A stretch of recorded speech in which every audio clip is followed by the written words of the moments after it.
Miarabantsika fiangonana Tanasity Community mananteny zao hoe nankafizanareo tsara ny fiarahantsika mamakivaky ny bokin'ny ny asan'ny apôstôly. Raha ohatra ka nanaraka an'ilay vaky teny taminay nareo ilay mamaky toky iray isan'andro dia mety efa ao amin'ny toko fahavalo tsika androany raha mbola tsy namaky an'izay ianao dia afaka tohizanao ny mamaky anazy rehefa avy eo. Raha ohatra ianao mbola tsy nanaraka an'ilay vaky teny nefany dia tsy mbola tara akory afaka tonga dia mandray ny toko fahavalo ianao dia manantena manentana anao fotsiny hamaky toko iray isan'andro. Manampy betsaka amin'ny fahazoantsika ny afatra ny fahafantarana ny fisotran'ny tantara na ny contexte ny zavatra lazain'ny baiboly. Andrahoany maraina dia hijery ny asan'ny apôstôly toko fahaefatra andininy faharoa amby telopolo sy ny toko fahadimy andininy faharaiky amby folo tsika. Ary ny lohatenin'ny afatra androany dia ny hoe ny fahalalan-tanana. Rehefa mieritreritra an'ilay teny hoe fahalalan-tanana tsika matetika dia zavatra tsara no andraisantsika azy. Tena tsara zany kanefa tsy haiko nareo raha efa nahatsikaritra fa misy fomba izay anehoantsika ny fahalalan-tanana nefa amin'ny antony diso nanaovantsika an'izay na mahalala-tanana ary sika misy fotoana dia tsy araka ny tokony ho izy ny toe-pontsika. Izany hoe raha tokony manampy antsika ny fahalalan-tanana dia lasa manimba antsika. Arak'izany ahoana ary no ahafantarantsika hoe tafalatsaka ao anatin'izany fahalalan-tanana izany isika. Raha ohatra ianao ka mbola tsy mpanaradia an'i Kristy dia azoko antoka fa tahaka na ihany mety efa nisy fotoana ianao nametra-panontaniana momba ny fahalalan-tanana na mety hoe efa nisy fotoana efa nahita fisehoany tsy araka ny tokony ho izy ianao. Ny ten'Andriamanitra dia manome torolalana ny amin'ny ahafahantsika mampiatra fahalalan-tanana izay manome voninahitra an'Andriamanitra. Ny avatra androany dia manome antsika torohevitra afaka manampy antsika dia andao aroa jerentsika izany andovaka antsika ao amin'ny asan'ny apôstôly toko fahaefatra andininy faharoa amby telopolo. Ary ny ray fo sy fanahy ny olona rehetra izay nino ary tsy nisy nanona ny fananany ho azy na dia iray aza fa niombonany avokoa ny zavatra rehetra nananany. Ary tamin'ny heribe no nanambaran'ny apôstôly ny nitsanganan Jesosy Tompo ary fahasoavana be no tao amin'izy rehetra. Fa tsy nisy olona nalahelo teo aminy fa izay nanana tany na trano raha nivarotra an'izany dia nitondra ny vola vidin'ny zavatra lafo ka napetrany teo anoloan'ny tongotry ny apôstôly dia nozarainy tamin'izy rehetra arak'izay nilainy avy. Avy amin'io andalatsoratra masina io dia hitantsika fa ny fahalalan-tanana dia mazana endrika fiainana ao amin'ny fiombonan'ny olo-mivonjin'Andriamanitra izay tarihan'ny fanahy masina. Averiko ihany. Ny fahalalan-tanana dia mazana endrika fiainana ao amin'ny fiombonan'ny olo-mivonjin'Andriamanitra izay tarihan'ny fanahy masina. Tamin'ny herinandro lasa dia hitantsika ny fandrotsahana ny fanahy masina tao amin'ny asan'ny apôstôly toko faharoa. Androany isika dia namaky ny asan'ny fanahy masina izay mitondra fivana eo amin'ny fiainan'ireo mpino. Voalaza fa nisy fiombonana teo anivon'izy ireo ny ray saina, ny ray fo izy ireo, niombona tamin'ny fanoloran-tena ho an'Andriamanitra izy ireo ary avy eo amin'ny toeran'io dia nanomboka nisy fifampizarana goavana nitranga teo amin'ny fiainan'izy ireo. Ny fizaran'izy ireo dia fomba fisehoan'ny fifanehoan'ny fitiavana. Ary avy amina fiovana fihevitra ny amin'ny fananany ihany koa. Izany hoe tsy mitovy ny fijerin'izy ireo ny fananany. Voalaza fa tsy nisy nanona ny fananany ho azy na dia iray aza fa niombonany avokoa ny zavatra rehetra nananany. Azon'izy ireo tsara fa Andriamanitra no tena tompon'ny fananan'izy ireo ary izany dia mba ampiasain'ny fiangonana ray manontolo hanomezana voninahitra an'Andriamanitra. Raha mitena hoe fanomezana goavana na fanomezana radikal dia tena hoe izay tokoa ilay izy fanomezana lehibe. Voalaza fa ny mpino sasany dia nivarotra ny taniny izay tena hoe anisan'ny fananana lehibe indrindra tamin'izany fotoana izany ny fananana tany. Amin'izao fotoana izao dia manam-bola, fananana ara-bola ary dia napetraka izy ireo teo an-tongotry ny apôstôly izany mba ho ampiasainy hanasoavana ny fiombonan'ny mpino. Ny vokatr'izany fizarana lehibe izany dia mazava. Voalaza amintsika fa tsy nisy olona nalahelo teo aminy. Ireo izay nanana betsaka dia nizara tamin'ireo izay tsy nanana ary nanampy azy ireo tamin'ny fahantrany. Izany dia niteraka fiombonana mafonja teo amin'izy ireo. Ilay fisarain-tsena ny ankohonana anankiray ao an-tokantrano, betsaka ny zavatra na fitaovana hifampizarana ao anatin'izany ny antsy, ny vilia, ny sotro, ny kilalao na ny fitaovana elektrônika na bisikileta ohatra, zavatra ampiasaina andavanandro iarahana mampiasa hifampizarana. Reto mpino vaovao reto dia nizara ny fananany rehetra satria olona navotan'Andriamanitra izy ireo ankohonana nampiombonina. zany tendrika fiainana vaovao ho an'ny fiangonana voalohany ny avaka tamin'ny manodidina azy izy ireo ny azona ny fananany avy ny olona ary mampitombo ny areny avy tahaka ny zavatra mitranga naizanaiza hitantsika amin'izao fotoana izao zany matetika ataon'ny olona miezaka managona ny azy sy mitady ny azy fa izy ireo tena hoe niavaka teo amin'ny fiarahamonina ny andininy fahatelo amin'ny telopolo dia mirakitra famaritana manandanja tsy nizarany fananany mba ho fanatsarana ny fiainany avy fotsiny izy ireo dia hoe amin'izay mba hoe mahay maneho fihavanana tsy nanapaka fifandraisana tamin'ny manodidina azy akory izy ireo fa ny andininy fahatelo amin'ny telopolo dia milaza amintsika ary tamin'ny heribeny nanambaran'ny apôstôly ny nitsanganan'i Jesosy tompo ary fahasoavana be no tao amin'izy rehetra ny toy ny fantoka ny amin'izay niantson'Andriamanitra azy mba ho ataony izy ireo no mizara ny vaovao mafaly ho an'ny hafa manambara ny nitsanganan'i Jesosy tompo ireo dia vondrona pino tsy hoe nitangorona nankafy zavatra fotsiny sy ny fantoka tamin'ny tenany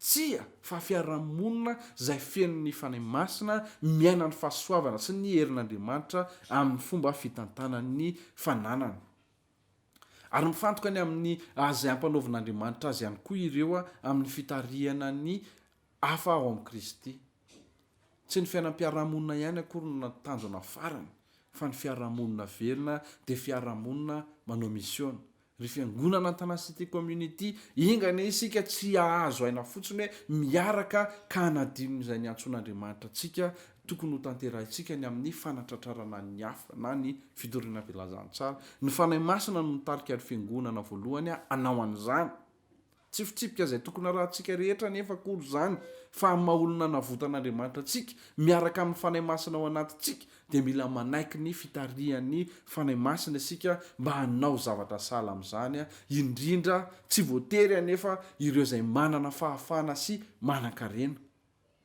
raha ohatra isika miara-mandeha amin'ny fanahy masina dia mety misy fotoana mety asaina mizaran'ny fananantsika ka ho fiarahamonina ray manambaran'i Jesosy ho an'ny hafa eo amin'ny tany izay feno olona mifantoka sy miantehatra amin'ny tenany isika amin'izao fotoana izao matetika ny olona dia mifantoka amin'ny tenany sy miantehatra amin'ny tenany betsaka amin'ireo izay mandre an'ity hafatra ity nefa nianan-karazana fahalalan-tanana toy izany zasy Rachel dia efa niainan'izany Rachel nisy fotoana nisy nanome fiara izy tamin'ny mbola mpianatra ary taona maro taty aorianan'izay rehefa nivady kelikely izay dia nisy nanome fiara mba ho ampiasainay amin'ny maha-fianakaviananay efa nianan-karazana fahalalan-tanana toy izany izahay avy amin'ny hafa na izany aza nefa dia mila mitanina isika rehefa ilay hoe tia halala-tanana ny anton'izany dia satria betsaka ny karazana fahalalan-tanana ny fahalalan-tanana manome voninahitra an'Andriamanitra sy ny fahalalan-tanana manome voninahitra ny tenanao andao toy izantsika ny famakiana ny tenan'Andriamanitra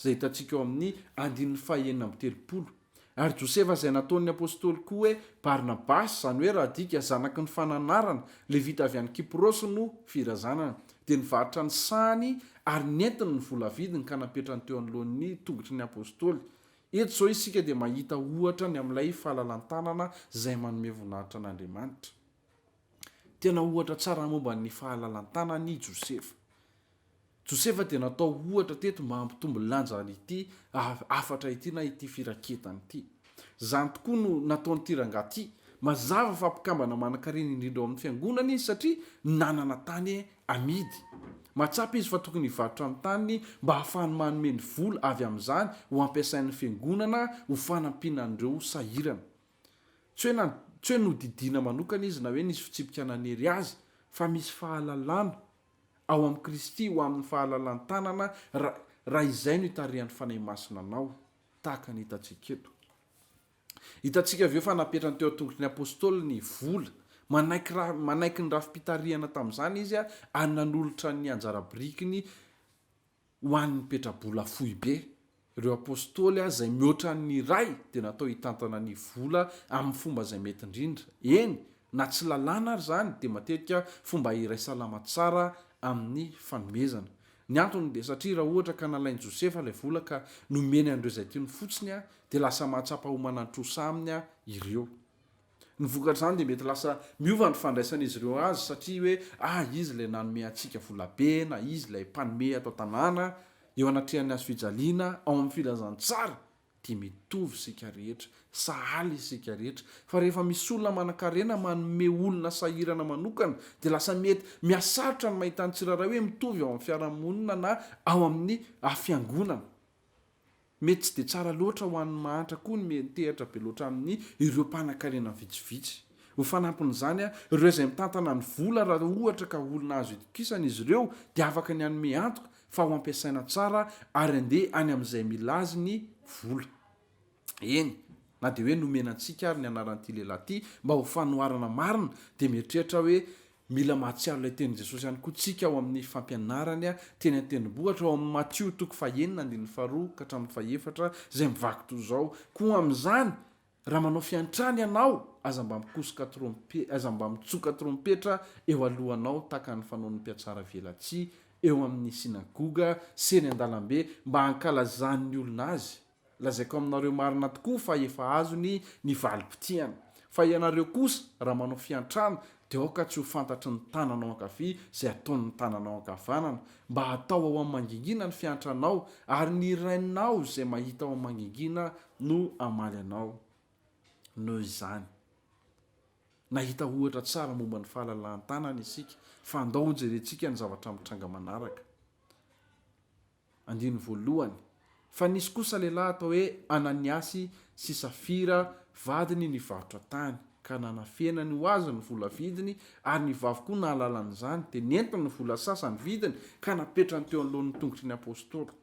2 Petera ry Ananiasy nahoany Satana no namen'ny fonao andainga amin'ny fanahy masina ka hanafina ny vola sasany vidin'ny tany fony tsy namiditra anao ihany va izy ary rehefa namiditra anao anaovanao izay sitraponao koa va nahoana no nisaina izany tao am-ponay ianao tsy nandainga tamin'ny olona ianao fa tamin'Andriamanitra ary Ananiasy no nandrehan'izany tenin'izany dia nikarapoka ka afaka ny ainy dia raiky tahotra loatra izay nandrea izay rehetra nandre izany ary nitsangana ny zatovo dia nofinosiny ny faty ka nentiny nivoaka dia naleviny fa rehefa afaka tokony ora telo dia niditra koa ny vavy nefa tsy fantana izay efa nanjo teo.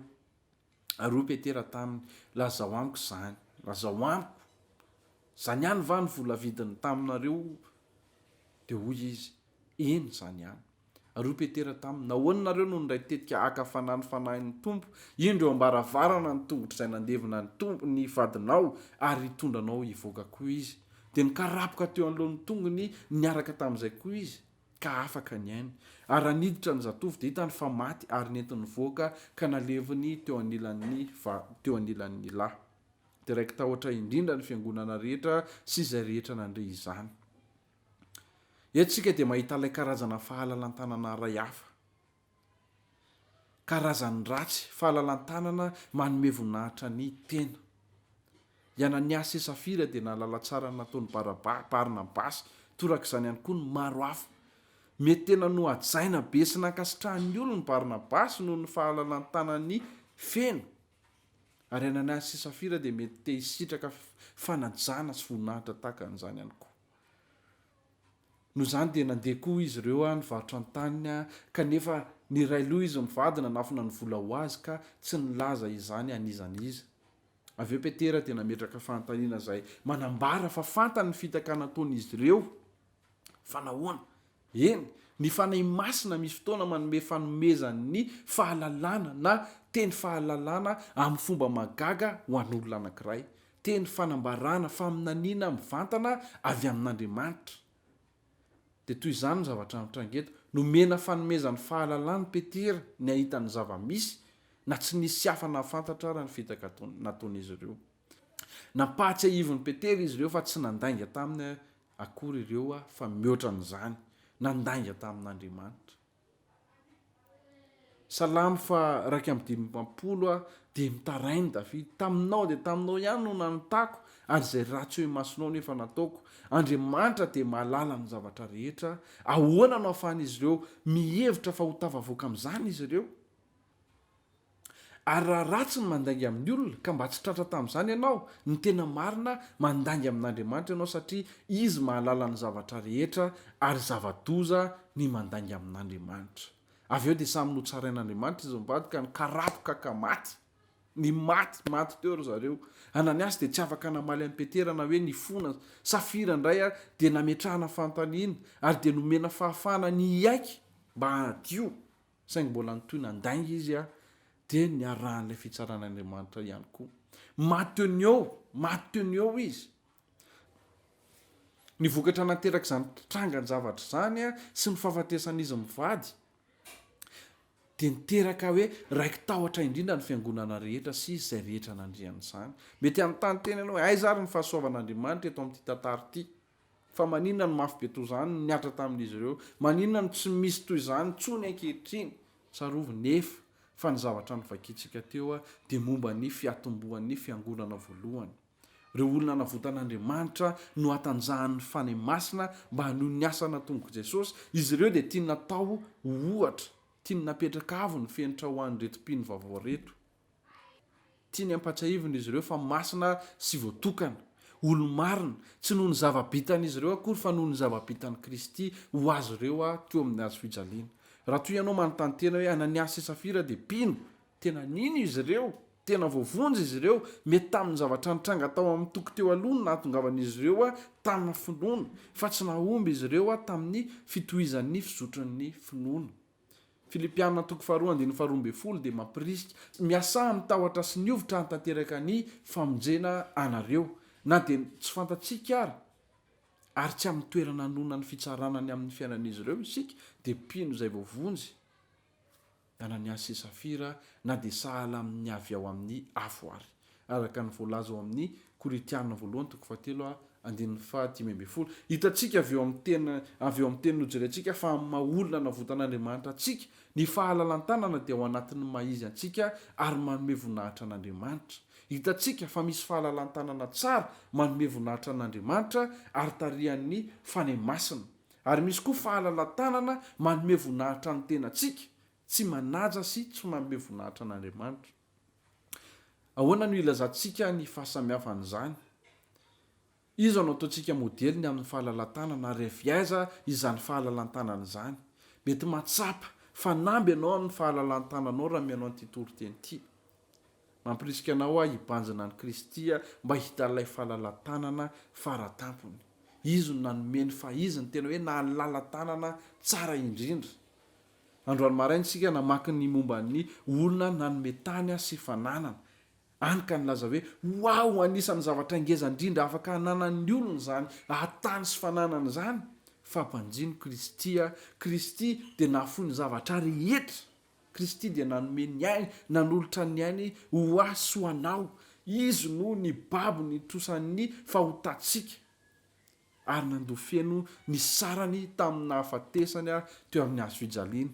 Ary tamin'ilay fahalalantanana faratampony dia nomeny antsika ny fahamarinany tsy misy pentina hotakalon'ny hotantsika. Rehefa azotsika izany fahamarinana izany, rehefa mandany fotoana isaintsainana an'izany isika ka manontany amin'Andriamanitra mba tena hiaina marina an'izany, dia rehefa mandeha sy tarehan'ny fanahy isika dia mety angatahina mba tena alalatanana indrindra rehefa notahiana rabola sy zavatra maro. Ary rehefa tsapantsika sy tsaroantsika ny zava-bitan'i Kristy ho antsika dia ho fifaliana ho antsika ny amalim-pahatokisana ka ho malalatanana. Te hampahery anao hahevitra ny amin'ny fahalalantanan'i Kristy taminao. Ary hivavaka hahatonga anao ho vonona ny ho ampiasainy ho amin'ny fitaovan'ny fahalalantanana. Ny zavatra novakitsika androany dia tsy lalàna akory. Zavatra nitranga tamin'ny fotoana nandalo ilay izy. Tsy ahita toy izany tsony isika ao amin'ny asan'ny apôstôly. Ary tsy nodidina ao amin'izany iza na iza ao amin'ny Baiboly, kanefa amin'ny maha-olona navotan'Andriamanitra antsika dia mila misokatra isika amin'izany manoloana ny fahalalantanana lehiben'Andriamanitra tamintsika, tamin'ny alalan'ny zanalahy tokana dia Jesosy Kristy dia tokony ao anatin'ny maizy antsika izany amin'ny mampanara-dian'i Jesosy Kristy antsika ihany koa. Raha ohatra ianao ka efa nanome na mahalalantanana, afaka mampirisika anao ve handinika ambavaka ny amin'izany ka anontany an'Andriamanitra mba hanokatra ny masonao ny amin'ny mety fomba hanatanteranao an'izany izay mety hoe manome voninahitra ny tenanao ny fahalalantanana nataonao. Reto misy fanontaniana vitsivitsy mety hanampy anao anatin'izany. Fanontaniana mety ahafahanao mandiny tena fa tsy hoe andinianao ny hafa akory. Fanontaniana andinianao ny tenanao fa tsy hoe andinianao sy hitsaranao ny hafa. Mila alaina sary sy atao amin'ny Facebook ve ny fahalalan-tananao. Fa maninona ianao no manome sendra hoe atosiky ny fanamelohan-tena fotsiny. Mety hoe manamelo tenany amin'ny fomba fiainanao ve ianao dia lasa mahalala tanana amin'izay mba mihena ny fanamelohan-tenanao. Fa maninona ianao ny sosotra sy sahirana be rehefa tsy mandray fankasitrahana na fisaorana avy amin'ireo olona nahazo fanomezana avy aminao. Ho an'ny deran'ny olona ve no anaovanao an'izany rehefa manome ianao sa ho an'Andriamanitra irery ihany. Manahoana ny amin'ny fomba fijerinao ny fanananao? Anao ve ny fahitanao azy ireny ka mba ho ampiasainao amin'ny filanao manokana? Sa hoe fanomezan'Andriamanitra no andraisanao azy izay nomenanao mba ho tantanao ho voninahitr'Andriamanitra? Ahoana raha mangataka an'Andriamanitra mba haneo aminao ny amin'ny ahafahanao manome voninahitra azy ny amin'izay nomeny anao? Raha mahantra ianao ka mihaino an'ity toriteny ity, aza mieritreritra hoe tsy mikasika anao izany. Mety manana fisainana diso ianao hoe za tsy manana fananana na tany amidy na zavatra mihoatra tahaka an'izany ka natao ho an'ny mpanankarena ihany ny toriteny androany. Tsia, mahakasika anao ihany koa ny toriteny androany. Nisy namako izay tany Afrika Atsimo milaza fa nisy fianakaviana izay tena sahirana ny amin'ny fiatrekan'ny ahavalana aretina Covid-19. Hoe very fidiram-bola, tsy afaka mividy sakafo notoloran'ny fiangonana fanomezana sakafo izy ireo ary fantatrao ny zavatra nataon'izy ireo voalohany nozarain'izy ireo tamina fianakaviana iray hafa izay fantatr'izy ireo fa sahirana ihany koa izy ireo.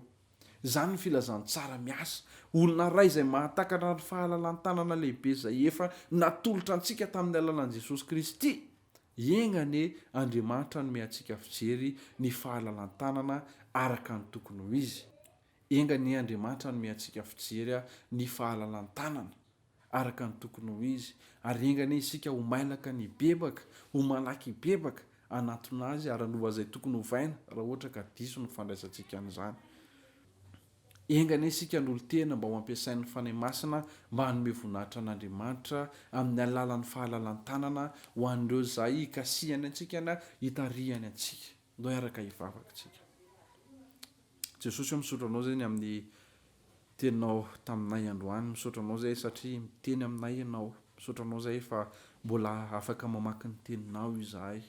Ary meo fahazotoana izay Andriamanitra hamaky ny teninao, hiaraka hamaky ny fiangonana, hiaraka irasaina amin'ny fiangonana izay hamaky ny bokin'ny asan'ny apôstôly ary ao anatin'izany dia mangataka izay okenao no hamango ny fonay, okenao ny teny aminay tsiraray avy ka sio ny fonay ampianaro izay Andriamanitra. Ary taio izay manoloana an'izany fahalalan-tanana izany Andriamanitra mba tsy hoe manome izahay mba hitady ny voninahitra ahy fa taio izay raha halala-tanana dia mba araka ny tokony ho izy hoe toe-po hanome voninahitra anao no anton'izany Andriamanitra fa tsy hoe fitadiavana voninahitra na fitadiavana laza na dery fa tianay omena anao ny voninahitra Andriamanitra. Ary misaotra anao ny amin'ny fitahinao anay isan'andro mbola hanomezana ho anay, omenao izay mba hahafanay manome ny hafa ihany koa dia ho anao Andriamanitra ny voninahitra, ho anao ny dera Jesosy. Misaotra Tompo.